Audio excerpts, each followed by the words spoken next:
Zee 24 तास एक पाऊल पुढे। म्हणजे ताडोबामधलं पर्यटन वाढवण्यासाठी वन विभागानं विशेष योजना आखल्या आहेत। त्यामुळे वाघोबाचं दर्शन सहज मिळणार आहे आणि ताडोबाच्या जंगलात अस्सल गावरान पदार्थांवर तावही मारता येणार आहे।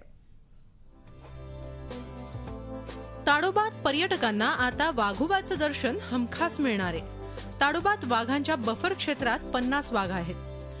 मात्र या बफर क्षेत्राच्या बाहेरही अनेक वाघ भटकंती करत असतात। वन विभागानं बाहेरच्या जंगलातही पर्यटन वाढीसाठी विशेष उपाय योजले।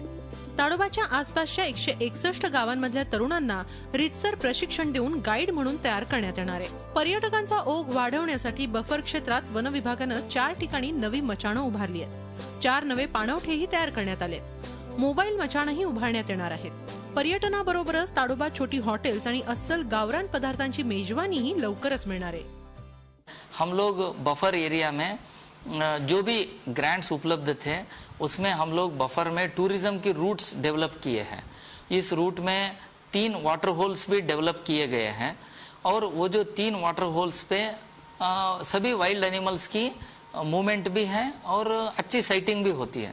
सो देयरफॉर ये टूरिस्ट के लिए ये एक अच्छा संधी है। वन विभागाच्या नव्या योजनांमुळे पर्यटकांचा ओघ वाढायलाही मदत होईल। या भागातल्या युवकांना रोजगार नसल्यानं शिकाऱ्यांना मदत करून 4 पैसे मिळवण्याकडेही त्यांचा कल असतो। पण आता वन विभागाच्या प्रयत्नानंतर युवकांना हमखास रोजगार उपलब्ध होणार आहे। त्यामुळेच पर्यायानं वाघांचंही संरक्षण होईल। झी 24 ताससाठी चंद्रपूरहून आशिष अंबाडेसह ब्युरो रिपोर्ट, मुंबई। झी 24 तास एक पाऊल पुढे।